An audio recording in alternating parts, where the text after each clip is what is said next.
శ్రీమద్ భగవద్గీత 18వ అధ్యాయం మోక్ష సన్యాస యోగము.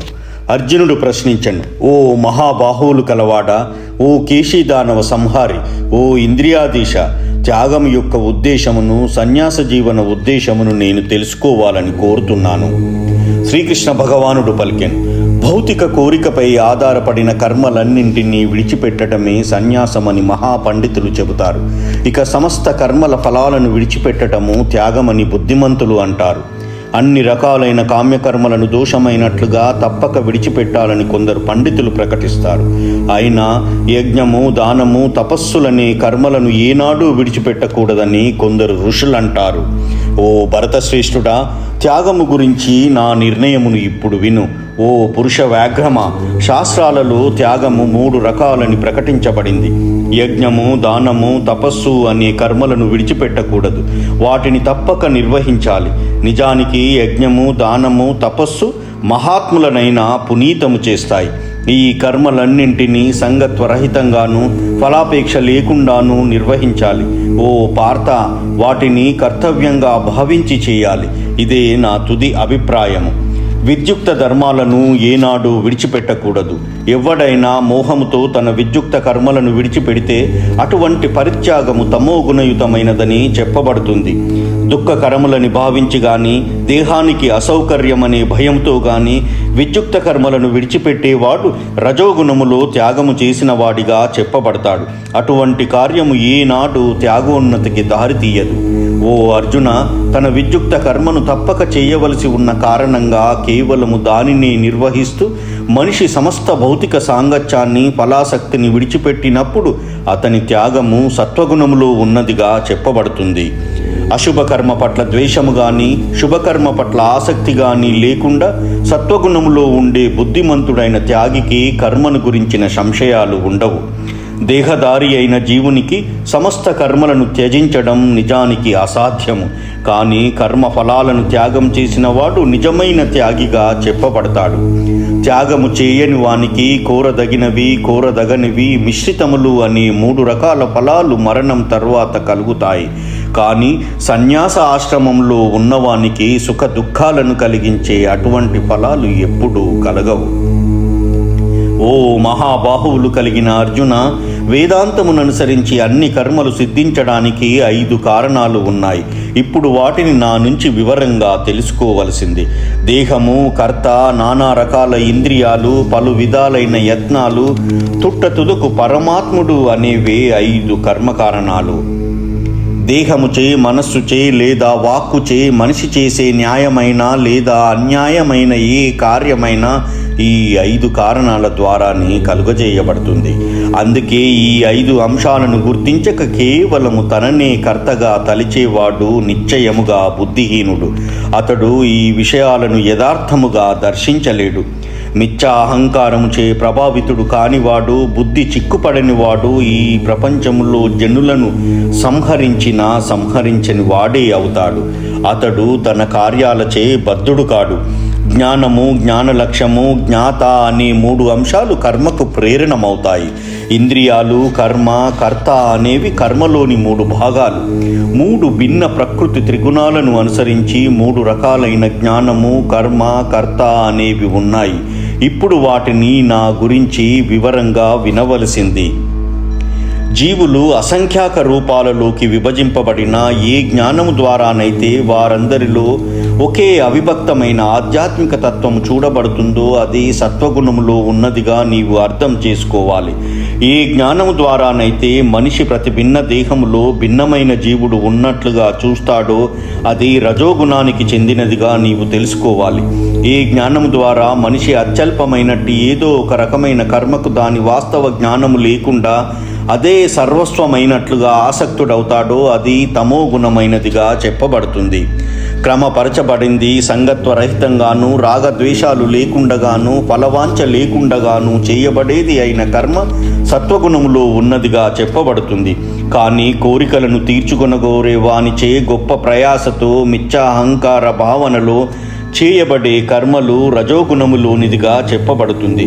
మోహముతోనూ శాస్త్రోపదేశాల పట్ల ఉపేక్షతోనూ భవిష్యత్ బంధము గాని హింస గాని ఇతరుల దుఃఖమును గాని పట్టించుకోకుండా చేయబడే కర్మ తమో గుణములోనిదిగా చెప్పబడుతుంది.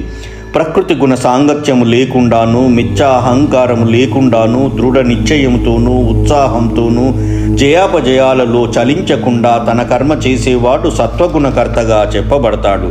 కర్మ ఫలాలను భోగించగోరుతూ కర్మ ఫలాల పట్ల ఆసక్తుడై ఉండేవాడు లోభి, సర్వదా అసూయపరుడు, అశుచి అయినవాడు, హర్ష శోకాలచే చలించేవాడు అయిన కర్త రజోగుణములో ఉన్నవానిగా చెప్పబడతాడు.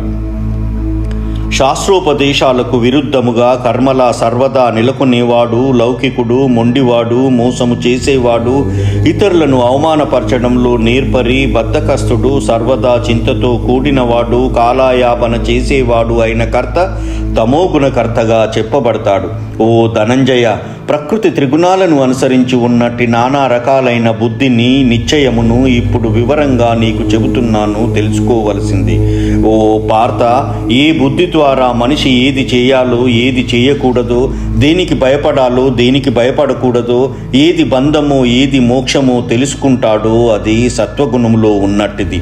ఓ పార్థ, ధర్మానికి అధర్మానికి భేదమును, చేయవలసిన కార్యానికి చేయకూడని కార్యానికి భేదమును గుర్తించలేనట్టి బుద్ధి రజోగుణములో ఉన్నట్టిది. ఓ పార్థ, మోహము అజ్ఞాన ప్రభావంతో అధర్మమును ధర్మముగాను ధర్మమును అధర్మముగాను భావించేది, సర్వదా తప్పు మార్గంలో ప్రయత్నించేది అయిన బుద్ధి తమోగుణములో ఉన్నట్టిది. ఓ పార్థ, త్రెంపు లేనిది యోగ సాధన చే స్థిరముగా కొనసాగేది, ఆ విధంగా మనస్సు, ప్రాణము, ఇంద్రియాల కలాపాలను స్వాధీనము చేసుకునేది అయిన నిశ్చయము సాత్వికమైనది. ఓ అర్జున, కానీ ఏ నిశ్చయము ద్వారా మనిషి ధర్మము, అర్థము, కామము, ఫలాలను గట్టిగా పట్టుకుంటాడో అది రాజసికమైనది.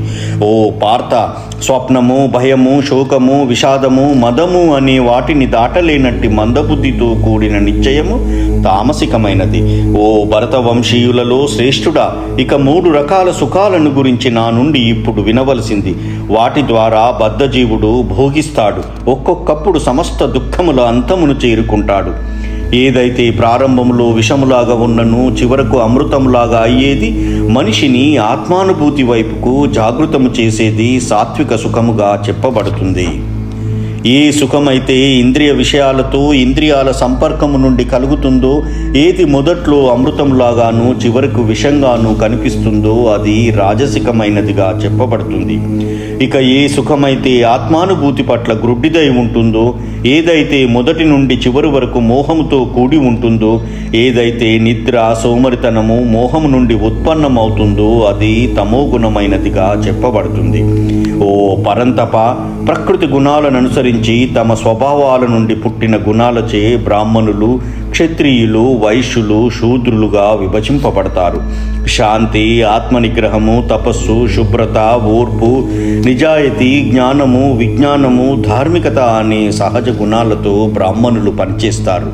శౌర్యము, శక్తి, దృఢ నిశ్చయము, సమర్థత, యుద్ధములో ధైర్యము, దానగుణము, నాయకత్వము అనేవి క్షత్రియులకు స్వభావజనిత కర్మలు.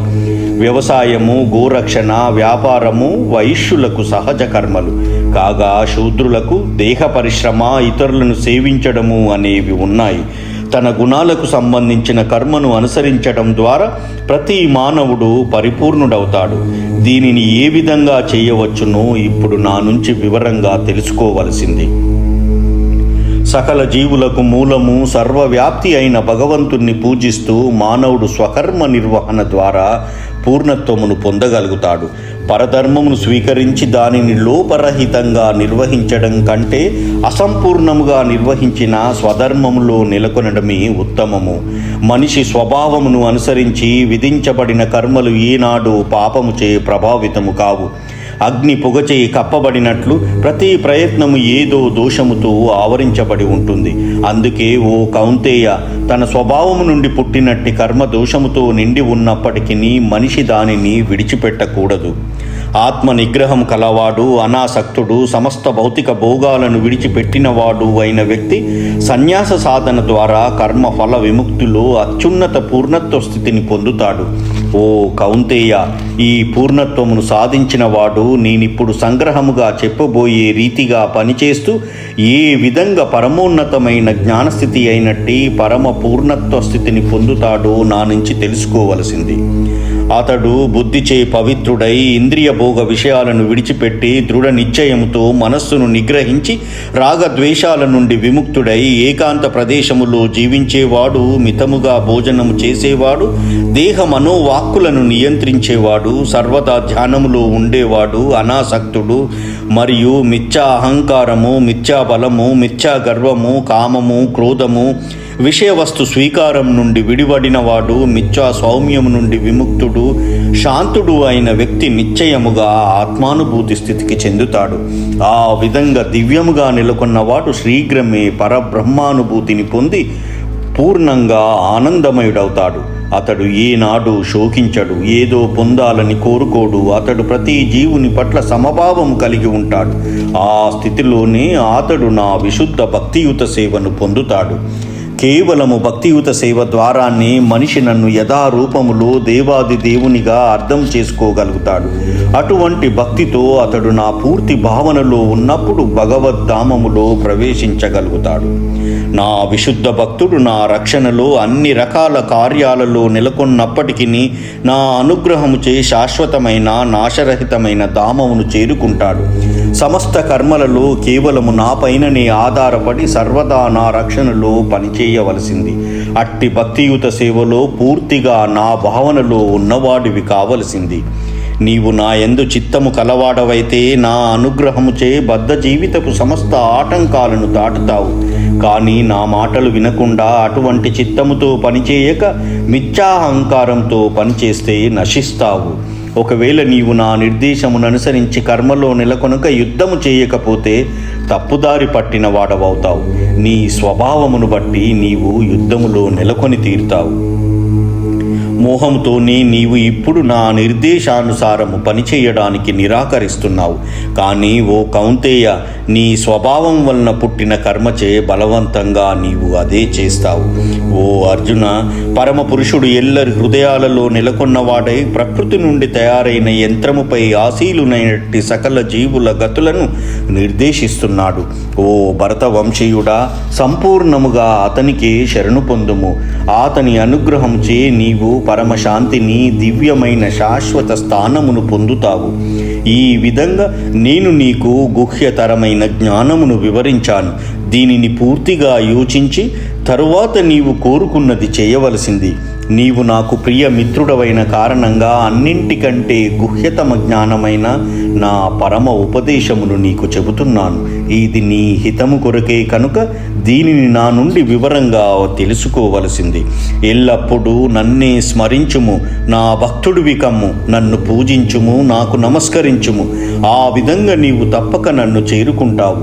నీవు నాకు ప్రియమిత్రుడవు కనుక నీకు ఇది నేను వాగ్దానము చేస్తున్నాను. సర్వధర్మాలను త్యజించి కేవలము నన్నే శరణు పొందుము.